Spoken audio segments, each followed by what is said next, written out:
Pues yo quiero orar por Carlos. Él me comentó antes del culto que no está nervioso para nada, que está todo broma. Es un privilegio cada vez que tenemos a alguien dispuesto a estudiar la palabra y bendecirnos con lo que el Señor ha estado enseñando y aplicando a su propio corazón. Entonces quiero orar por Carlos en este momento. Padre Santo, yo a nivel personal también, Señor, quiero darte las gracias por Carlos, por su vida, por su entrega, por su deseo de seguir en pos de Cristo y andar donde tú estás llevando, Señor, en el día de hoy. Pido que pueda sentir tu paz, tu alegría, tu gozo, Señor. Y gracias por lo que tú has puesto en su corazón, Señor. Gracias por las horas de estudio, de esfuerzo, de búsqueda, Señor, de ti. Y pido, Señor, que lo que Él ha estado estudiando y preparando sea de bendición para nosotros. También sabemos, Señor, que al final no es palabra humana, Señor, tú usas tus siervos para aplicar tu palabra santa por tu Espíritu Santo a nuestro corazón. Entonces, Señor, pedimos que tu Espíritu se aplique a esta palabra a nuestros corazones, porque oramos en el nombre de Jesús. Amén. Gracias. ¿Funciona? Bueno, se escucha, ¿no? Porque aquí no escucho yo muy bien. Okay. Gracias, Carlos. Pues seguimos con nuestra serie de Tito. Esta es la cuarta predicación y la hemos llamado El diseño de Dios para una iglesia sana. Y quería empezar con una imagen y con una pregunta. Estamos probando el mando por primera vez. A veces no funciona. Pero la pregunta es, no sé si alguna vez os habéis sentido que no encajáis en una iglesia y podéis sentiros como en la película, ¿no? Solo en casa. A veces solemos ver este cuerpo de Cristo como nuestra casa, pero hay muchas veces que nos sentimos muy solos. Hay veces que hay discusiones, hay malentendidos, hemos hecho daño a alguien nos ha hecho daño, y eso es totalmente normal porque vivimos en un mundo donde el pecado todavía está presente. Así que mi pregunta es que Dios sabía todo esto y aún así nos diseñó para vivir en comunidad. Entonces, mi pregunta, ¿qué propósito encontramos nosotros al vivir en una comunidad? ¿Qué propósito hay? ¿Qué propósito nos ha dado Dios al diseñarnos para vivir en una comunidad? Antes de leer el pasaje de hoy, quería recordar dos versículos de predicaciones de antes. El primero es Tito 1:4, que dice: a Tito, mi verdadero hijo, en esta fe que compartimos. Aquí vimos que el Evangelio crea relaciones espirituales muy profundas. Y el segundo, en la predicación de Marcos, Tito 1:16, en el que Pablo dice que hay personas que profesan conocer a Dios, pero con sus acciones lo niegan. Son abominables, desobedientes e incapaces de hacer nada bueno. Así que ya con eso vamos a leer Tito 2, del versículo 1 al versículo 10. Yo voy a leer la Nueva Versión Internacional, pero la que tengáis está guay. Leo. Tú, en cambio, predica lo que está de acuerdo con la sana doctrina. A los ancianos enséñalos a que sean moderados, respetables, sensatos e íntegros en la fe, en el amor y en la constancia. A las ancianas enséñalas que sean reverentes en su conducta y no calumniadoras ni adictas al mucho vino.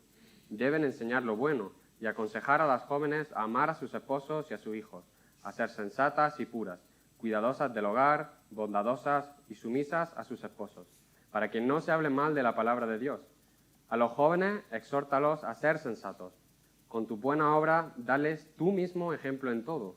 Cuando enseñes, hazlo con integridad y seriedad, y con un mensaje sano e intachable. Así se avergonzará cualquiera que se oponga, pues no podrá decir nada malo de nosotros. Enseña a los esclavos a someterse en todo a sus amos, a procurar agradarles y a no ser respondones. No deben robarles, sino demostrar que son dignos de toda confianza, para que en todo hagan honor a la enseñanza de Dios nuestro Salvador. Pues yo voy a orar otra vez, ¿vale? Así que, Padre, muchas gracias por este pasaje, gracias por esta comunidad. Hablando a nuestros corazones, Padre, y abre nuestro entendimiento. Ayúdanos a ver la necesidad que tenemos de ti y enséñanos lo que tú quieras enseñarnos, Padre. En tu nombre oramos. Amén. Bueno, pues hasta aquí hemos visto en Tito cómo Pablo le dice a Tito cuál es su misión, lo que tiene que hacer con los líderes. Y ahora Pablo va a hablarle un poco a cada grupo dentro de la iglesia. Pero en el primer versículo vemos que le dice Pablo a Tito: tú, en cambio, predica lo que está de acuerdo con la sana doctrina. Y eso hace un contraste con lo que vimos la semana pasada, de que hay gente que predica a Dios, que dice que conoce a Dios, pero que con su hecho lo niega rotundamente. Así que le anima a Tito a predicar la sana doctrina. Marcos nos dijo que una creencia sana va acompañada de una conducta agradable. Es decir, que así como pensamos, actuamos. ¿Sí? Así que tenemos que actuar como hijos de Dios, amados, aceptados y llamados a una santidad. Tengo una cita de Calvino que aclara lo que es la sana doctrina un poco, que dice: Pablo afirma que la sana doctrina consiste en dos partes. La primera es la que magnifica la gracia de Dios en Cristo, de la cual podemos aprender dónde debemos buscar nuestra salvación. Y la segunda es aquella por la cual la vida se ejercita en el temor de Dios y en la conducta cristiana. Así que vemos dos partes muy claras. Primero, la salvación de nuestros pecados, de nuestra muerte eterna. Y la segunda, la santificación, en la que nosotros aprendemos a llevar una vida bajo el temor a Dios. Así que no podemos creer que hemos sido salvados de la muerte eterna, del infierno, y llevar una vida que no agrada a Dios, que no intentamos agradar a Dios en todo momento. Y ahora Pablo va directamente a decirle a Tito cómo aplicar la sana doctrina o cómo enseñársela a cada grupo diferente en la iglesia. Y tenemos 5 grupos: los ancianos, las ancianas, las jóvenes, los jóvenes y los esclavos. Y yo sé que aquí hay muchos adultos que dicen: bueno, pues cierro mi Biblia y salgo por allí. Pero es que aquí Pablo ha dividido la sociedad entre ancianos y jóvenes, refiriéndose a los ancianos ya no como los líderes de la iglesia, sino como esas personas con experiencia, que tienen madurez, que tienen una independencia de su familia, y a los jóvenes como todavía están decidiendo el rumbo de su vida, no tienen mucha experiencia, tienen muchas cosas que aprender. Así que en esa época todo el mundo quería ser anciano. Ahora todo el mundo quiere encajar en el grupo de los jóvenes. Así que vamos con lo que Pablo dice que los ancianos deben ser. Lo primero es que en el versículo 2, si lo leéis, dice: a los ancianos enséñales. Y yo quiero animaros, a esos que ya sois adultos, que consideráis ya ancianos. Hay muchas veces que podéis pensar como: bueno, yo ya no me van a enseñar mucho, ya no tengo mucho que aprender. Pues alégrate, porque Dios tiene un montón que enseñarte y tiene toda su santidad todavía por mostrarte. Así que sea nuevo en la iglesia, sea anciano, sea que lleva muchos años aquí, todavía queda un montón por aprender. Pablo quiere que el corazón de los ancianos persiga a Dios y no tanto a la cultura del mundo. Les dice que tienen que ser moderados. Aquí habla Pablo en referencia al alcohol, porque en Creta ya sabemos que el alcohol era una actividad que se hacía mucho y en muchas cantidades y en mucho descontrol, pero también moderado puede significar sobrio, que significa como alerta, atento en todo momento. También dice que tienen que ser respetables, pero no como eran los gobernantes de aquella época, que era usando el poder, la manipulación, el miedo, sino que fueran como Jesús, ¿no? Que eran respetables, dando ejemplo y sirviendo en todo momento al hermano. También dice que tienen que ser sensatos, ¿no? Abandonando todo deseo de la carne y yendo hacia un temor a Dios. Y al final dice que tienen que ser íntegros, tienen que ser honestos, transparentes en la fe, tienen que tener una fe honesta en Dios, tienen que tener un amor, tienen que amar al hermano y a Dios de corazón, y tienen que tener una constancia. Esa constancia en la vida solo la vamos a lograr si tenemos una esperanza firme, y la única esperanza firme que hay es la que Jesús nos predicó. Así que, honestos en fe, amor y constancia. Antes de seguir, pues yo sé que muchos adultos o ancianos dicen como: buah, pues yo de las que Pablo ha dicho cumplo 0, ninguna, no cumplo ninguna, ni siquiera soy perfecto en ninguna.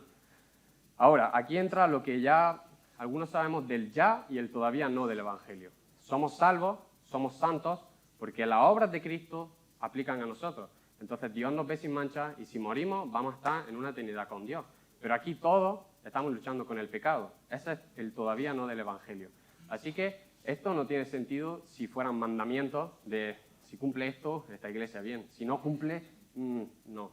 Tiene más sentido tratarlo como un llamado a la santidad. Así que en vez de sentirnos agobiados o señalados todo el rato porque no cumplimos a la perfección todo lo que pone ahí, vamos a sentirnos descansando en la obra de Cristo y estando privilegiados de haber sido llamados a esta santidad.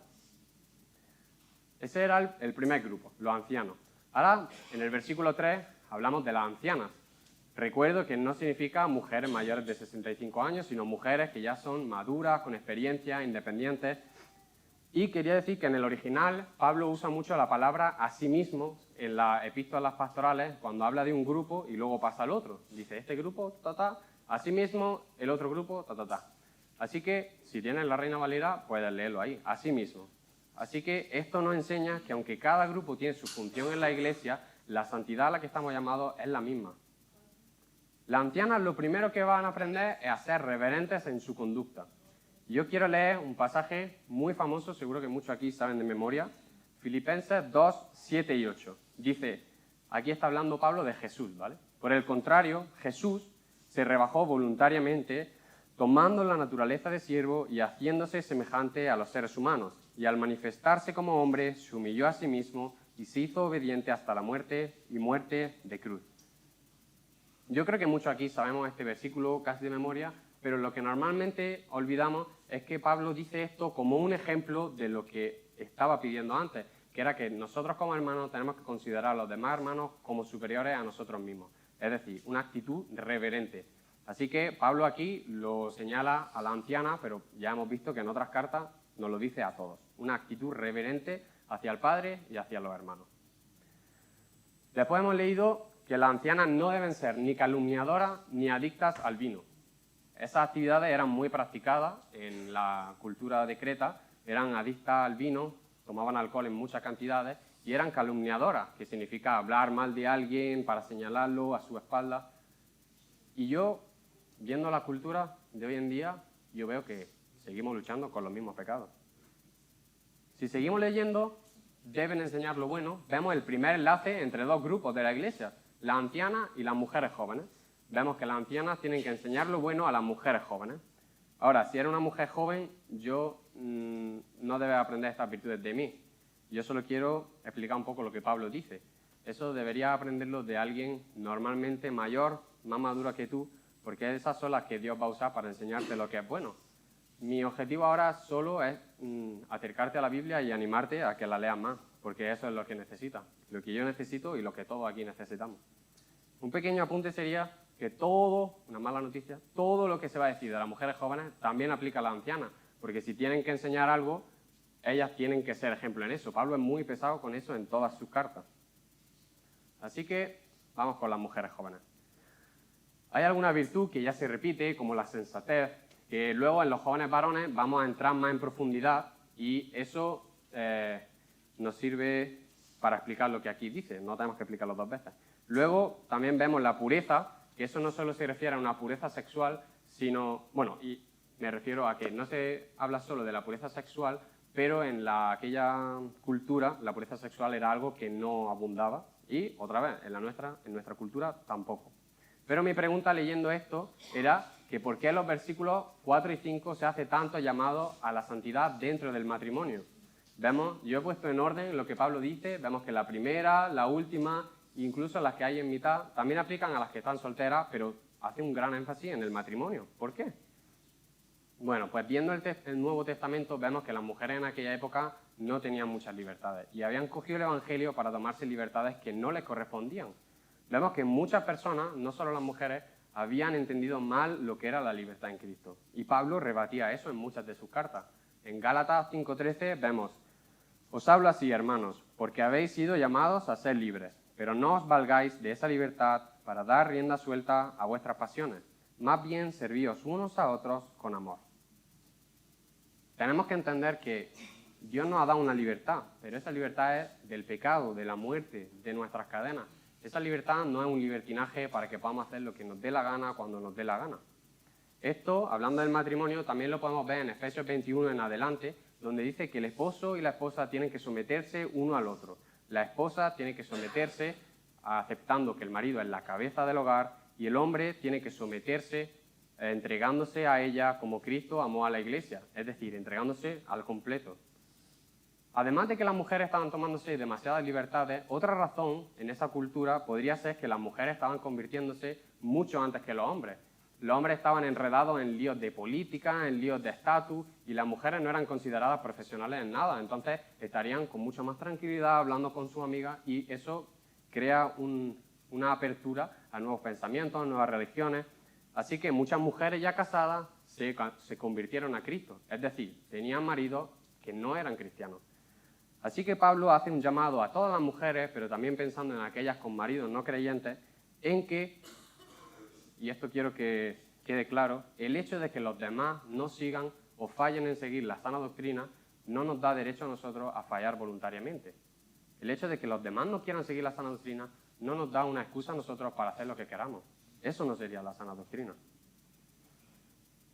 Nancy DeMoss, una escritora, tiene un libro que se llama Adornadas, que va sobre el tema que estamos viendo hoy, y lo conozco porque muchas mujeres en esta iglesia lo han leído, incluso hay varios grupos de mujeres que lo han estudiado, y tiene una cita que va a las mujeres, así que yo no la voy a leer como si fuese una mujer.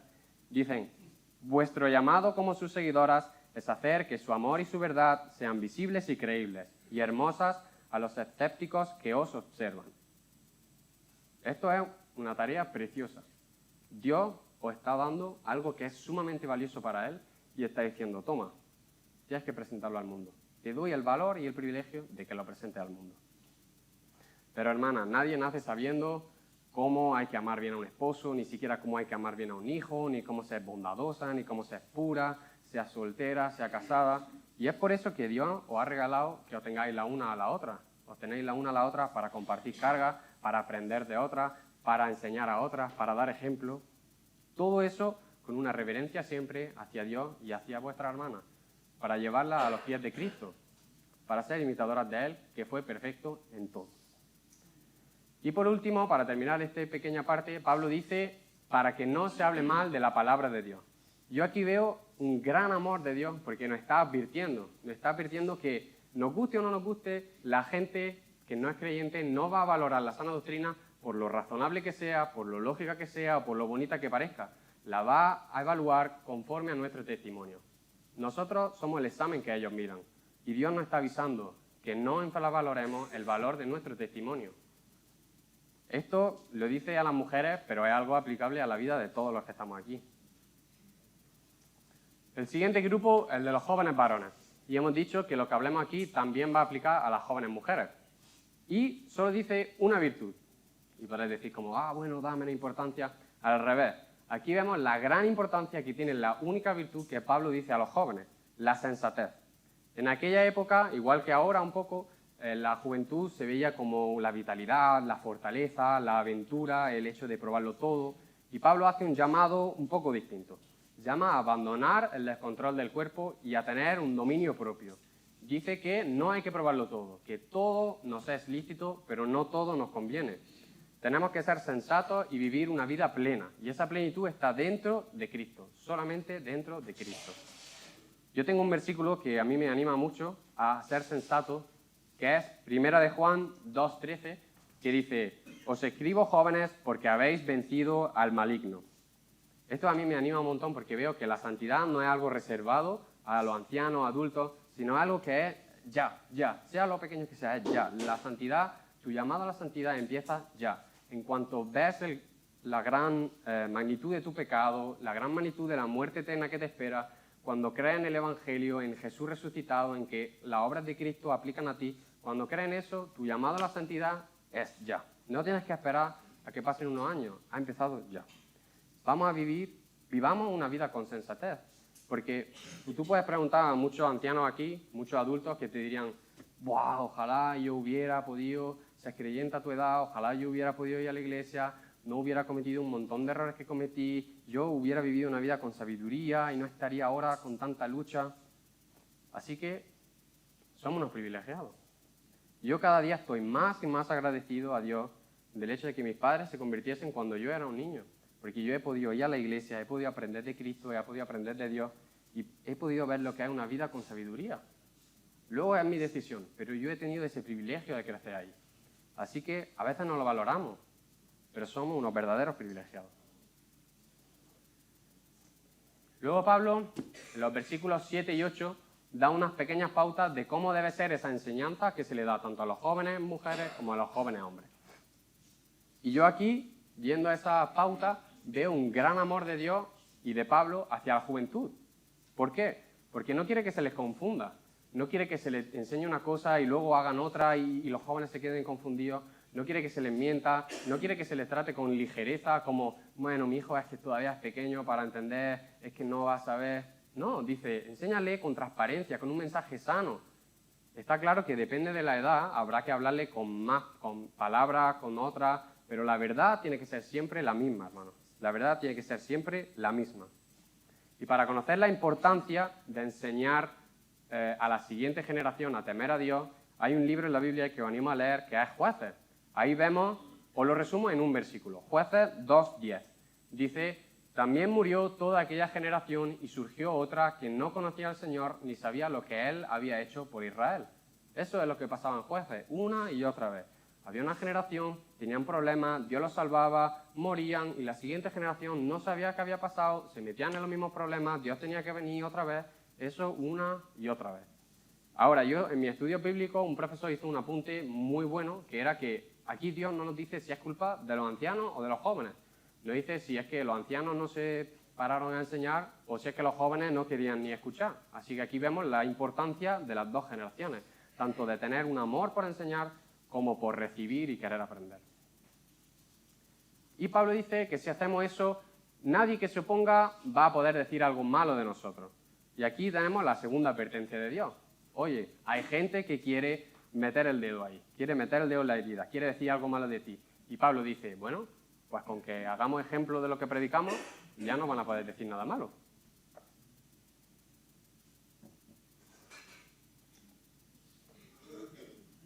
El último grupo al que habla ya no es de edad, sexo, ahora es un grupo social, que habla a los esclavos. Yo luché mucho tiempo con la idea de que pues Dios aprobaba la esclavitud porque no ponía en la Biblia y no puede ser, porque habla tanto de esclavos, porque la primera frase de la Biblia no es que se acaben los esclavos. Pero estuve estudiando, investigando la Biblia y, mi opinión, la Biblia en ningún momento da su ok a la esclavitud. Tenemos las leyes del Antiguo Testamento que iban enfocadas en contrarrestar, en limitar las acciones de los amos contra los esclavos que estaban siendo unos brutos. Y en el Nuevo Testamento tenemos el ejemplo de Pablo, Filemón y Onésimo. Onésimo, está en la foto, era el esclavo de Filemón. Fue rebelde y se escapó. Y Pablo le dice, bueno, recíbelo, castígalo lo que tenga que castigarlo y luego ya, pues que siga siendo tu esclavo, como es por ley. No, no dice eso, le dice, recíbelo como un hermano querido. No dice, bueno, vamos a aplicar la ley. No, dice, no lo recibas como un esclavo. Recíbelo como un hermano querido. Eso es el Evangelio. Jesús nos recibe como hermanos queridos, a pesar de que por ley mereceríamos nuestro castigo. Así que no, la Biblia no promueve esclavitud, simplemente está dando pautas de cómo tiene que actuar un hermano que está en una situación injusta. También pasaba con los esclavos lo que hemos visto con las mujeres. Ellos, al estar en esa situación que no era justa, tomaban libertades que no le correspondían y Pablo vino a decirles que no, el Evangelio no funciona así. Ahora, yo sé que hay mucha gente, es un chiste muy español, es que mi jefe me tiene como un esclavo, es que yo soy esclavo de mi trabajo, es que esto no puede ser. Pero lo cierto es que nosotros hoy en día no hemos perdido ni siquiera un 1% de la libertad que ellos habían perdido. Pero si podemos ver todas las enseñanzas que le daban a los esclavos, podemos aplicarlo a nuestra vida laboral hoy en día. Así que tengo un par de preguntas. La primera, ¿estamos buscando agradar a nuestro superior en todo? ¿Estamos buscando que nuestro jefe esté contento en todo momento? No solo cumplir con lo que me manda día a día, a regañadientes, respondiendo a veces, sino cumpliendo con gratitud, intentando que esté alegre, intentando adelantarme a lo que él quiere para que esté alegre conmigo. Tenemos que buscar la milla extra, agradar a nuestro superior. Y la segunda es si estamos siendo dignos de confianza. Y aquí vamos a ver el ejemplo de José y Daniel, que ellos eran fieles en todo. Y ellos estaban en una situación injusta, hermano. Y ellos fueron fieles en todo, aunque nadie lo estuviera viendo. Ellos, si su superior le confiaba algo, ellos se dedicaban a eso con esfuerzo. No descansaban hasta que eso se había cumplido. Pero lo que más me sorprendió a mí fue lo primero. Los esclavos tienen que someterse en todo a sus amos. Ahora, déjame decirte que solo alguien que está sometido al mismísimo Dios puede someterse a otra persona. A menos que le mande algo que contradiga la palabra, claro está. Pero esa persona puede someterse porque sabe que su cuidado viene del mismísimo Dios. El que tiene la última palabra es Dios. El que tiene la autoridad sobre todo amo aquí en la tierra es nuestro Dios. Así que tenemos que seguir el ejemplo de Jesús, que se sometió a las autoridades, incluso hasta la muerte, porque él tenía una confianza plena que el que estaba cumpliendo la voluntad suya era Dios a través de su vida. Y todo esto tiene un propósito que para mí es el punto que da sentido a todo el pasaje, el punto culmen de este pasaje, que es para que en todo hagan honor a la enseñanza de Dios nuestro Salvador. O como dice en el texto original, para que adornemos la doctrina de Dios nuestro Salvador. Pablo está diciendo que un esclavo, la persona con menos estatus en aquella época, tenía el privilegio de coger algo como la doctrina de Dios, como el Evangelio, cogerlo, sacarle brillo, embellecerlo, ponerlo lo más bonito posible y entregarlo al mundo. Un esclavo. Me encanta una imagen que se usa mucho para este pasaje, que es una boda. Ahora, yo no me he casado, los hombres que estén aquí pueden decirme, espero que sea así, pero antes de casarse, el hombre ya ve a la mujer como, entenderme, la mujer perfecta, guapísima, no le hace falta que le hagan nada en el pelo, nada en el vestido, no hace falta nada. Espero que sea así. Pero hay un grupo de mujeres que se encarga de embellecerla, de sacarle una sonrisa, de ponerla la más guapa del mundo, el vestido que esté perfecto, de ponerle el pelo, de traerle tranquilidad, todo eso para que sea presentada a su esposo. Pues así es la doctrina de Dios, mi hermano, porque Él nos da su amor y su verdad. Él nos lo da a nosotros para que lo decoremos, le saquemos brillo, le pongamos todos los adornos que queramos, que sea perfecto. Su amor y su verdad no necesitan ninguna añadidura, ya son perfectas, no hace falta nada. Pero nosotros tenemos el lugar privilegiado en esta historia de Dios con el mundo de coger el Evangelio, de coger la sana doctrina y cogerla y hacerlo lo más bonito posible en nuestras vidas con la santidad y presentarla al mundo para que el mundo lo vea y diga, ¡buah! Esta es la doctrina de Dios, eso es lo que Dios hace en sus vidas, pues yo quiero ir allí. Respondiendo a la pregunta que hemos hecho de cuál es el propósito de la comunidad entonces, pues en conclusión de todo lo que hemos leído sería guiarnos los unos a los otros hacia la santidad. Es el verdadero amor, mi hermano, no es pues quiero que esté contento, quiero que no sé qué, no. Quiero guiar a mi hermano hacia la santidad. Y no solo a nuestros hermanos, sino a todo el mundo que nos está viendo, a la comunidad que está afuera, todo el mundo tenemos que mostrarle la santidad. Y la única manera de llegar a la santidad es el Evangelio, es la muerte y resurrección de Jesús. Esa es la única manera en la que nosotros podemos ser santos. Hay muchas personas que lo han intentado de 1000 maneras, pues no lo han conseguido. Solo Cristo. Primera de Tesalonicenses 4:3 dice, la voluntad de Dios es que seáis santificados. Pues sigamos la voluntad de Dios. Yo he sacado 3 puntos de aplicación para ayudarnos los unos a los otros a cómo guiarnos a esta santidad. Ahora, estos 3 puntos pueden ser iguales incluso o muy parecidos, es simplemente para que tengamos una imagen en nuestra cabeza y podamos seguir algo práctico. El primero es sirviendo.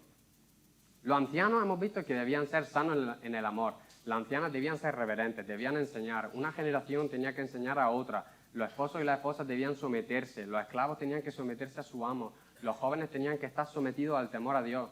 Servicio, uno a otro. Vemos que el servicio no es solo a nuestro hermano, es a nuestra comunidad. Los esposos no eran creyentes, los amos no eran creyentes. Y Pablo decía, me da igual, hay que ser santo en todo momento, hay que guiar a todos hacia una santidad. Y para servir a otro, hay veces que no tenemos ese deseo, yo animo a orar los unos por los otros.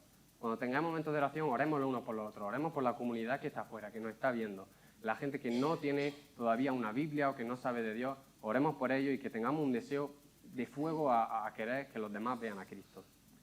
Segundo punto, levantando la mirada de mi hermano hacia Cristo. Hemos visto que Pablo decía mucho una enseñanza sana. Pues para que haya una enseñanza tiene que haber una interacción entre dos o más personas, tienen que hablar de qué necesito sanidad, del pecado, de la necesidad de Cristo, tenemos que hablar de qué es lo que nos da esa sanidad, de la salvación, de las maravillas que Cristo ha hecho, que Dios ha hecho. Ahora, para eso hay que crear relaciones profundas, para que podamos hablar de nuestros pecados, confesarlos en confianza y que podamos recordarnos lo uno a lo otro lo que Cristo ha hecho. Unas relaciones profundas y de confianza. Luchar con el pecado a solas es una tortura, una tortura. Si tú luchas con tu pecado solo, es una tortura. Vas a sentirte señalado, vas a sentirte acusado, vas a creer mentiras como que esa persona merece la salvación y yo no la merezco. Vas a intentar resolverlo por tu cuenta, vas a tener momentos de angustia, de agobio, de culpa, vas a barajar incluso la idea de tirar la toalla, esto no es para mí. Por eso nos necesitamos los unos a los otros, hermanos. Y como Aarón ha dicho, nadie está libre del ataque del mundo, ni del diablo, ni de nuestra propia carne. Por eso nos necesitamos los unos a los otros, para que podamos animarnos a mirar a Cristo. Y la tercera es siendo luz. Esta es un poco una mezcla de las dos, porque yo voy a ser luz si sirvo y si animo a mi hermano a que mire a Cristo, pero la he puesto porque muchas veces pensamos que la luz la necesita el mundo necesita la luz, aquí ya suficiente, pero no, hermano. Nosotros estamos igual de desesperados que la gente que todavía no conoce a Dios. Necesitamos en la misma magnitud a Dios que las personas que todavía no lo conocen, o incluso más, porque nosotros sabemos la necesidad que tenemos de Dios. Así que cuando tu día se haga oscuro, vamos a intentar llegar a esa persona y animarla, hacer luz, decirle la verdad, recordarle lo que Cristo ha hecho, porque la única luz es Jesús, la única luz es el Evangelio. Tenemos el privilegio de coger algo que es la doctrina de Dios, sacarle brillo, como hemos dicho, y mostrarla al mundo, sea a nuestros hermanos, a la comunidad, a todo el mundo. Hay que ser luz. Claro que va a haber malentendidos, claro que va a haber discusiones, claro que va a haber diferencias entre nosotros, pero eso son solo oportunidades para reflejar el Evangelio, para perdonar, para amar, para volver a recordarle al hermano lo que Jesús ha hecho por nosotros, para mostrar la gracia que Jesús ha tenido conmigo, mostrársela al hermano. Eso es lo que son esas divisiones, oportunidades para reflejar el Evangelio al mundo. Así que hemos dicho que nuestro propósito es llevarnos los unos a los otros hacia la santidad. Pero, sinceramente, incluso con los 3 puntos, yo no sé hacerlo muy bien en muchos momentos. Hay veces que veo a un hermano que no está muy bien y yo no tengo ni idea de qué hacer. Pues ahí solo tenemos que mirar a Jesús. Jesús sirvió en todo, porque cada segundo de su vida fue en servicio a ti. Cada segundo de su vida, ni uno más ni uno menos, aplica a ti, a tu vida, para que cuando tú estés delante de Dios digas, todos estos segundos de la vida de Dios son míos, porque Jesús me ha servido a mí. Jesús estaba sirviendo al Padre y a nosotros, estaba cumpliendo la voluntad del Padre para santificarnos a nosotros. Él fue el que nos llevó a la santidad, a la perfección. Él levantó la mirada de todos para mirar al cielo, para mirar a Dios. Él nos reprendió de nuestro pecado, no porque quisiera molestarnos, sino porque nos decía, mira a Dios, míralo y ves todo tu pecado y toda la salvación que necesitas. Él nos amó tanto que nos dijo, oye, mira a Dios. Y ahora podemos verlo a Él sentado a la diestra del Padre. Y Jesús fue y sigue siendo luz. Él decía la verdad incluso a los muertos, dice la Biblia. Él decía la verdad por todo sitio donde iba. Toda la Biblia habla sobre Él, porque Él es el camino, la verdad y la vida. Y el último versículo, para acabar, quiero deciros un versículo que Jesús dio a sus discípulos, que también aplica a nosotros. Este mandamiento nuevo os doy, que os améis los unos a los otros, así como yo os he amado. También vosotros debéis amaros los unos a los otros. De este modo, todos sabrán que sois mis discípulos, si os amáis unos a otros. Oramos. Pues Jesús, gracias por morir por nosotros, Padre. Gracias por cargar con nuestro pecado. Gracias porque ya no tenemos que luchar, sino que podemos descansar en que tú has conseguido la santidad por nosotros. Ayúdanos y anímanos como comunidad a guiarnos unos a otros a la santidad, Padre. Que sepamos ver cuando un hermano está mal, Padre. Que cuando un hermano necesita tu luz. Ayúdanos a ser una buena comunidad, a poder reflejar el Evangelio a los que están afuera, a reflejarnos los unos a los otros, a que podamos ver el pecado que tenemos dentro, Padre. Danos un deseo de hacer luz a la comunidad que nos rodea, a nuestros hermanos. Te pido que bendigas toda persona que ha sido dañada por la iglesia, Padre. Restáurala, predícale el Evangelio, restaura todo matrimonio, restaura toda persona que está dolida, Padre. Gracias por esta comunidad. Ayúdanos a servirnos los unos a los otros. Ayúdanos a que te miremos a ti. Ayúdanos a ser luz, Padre. Gracias por todo. bendecimos, Padre, en tu nombre. Amén.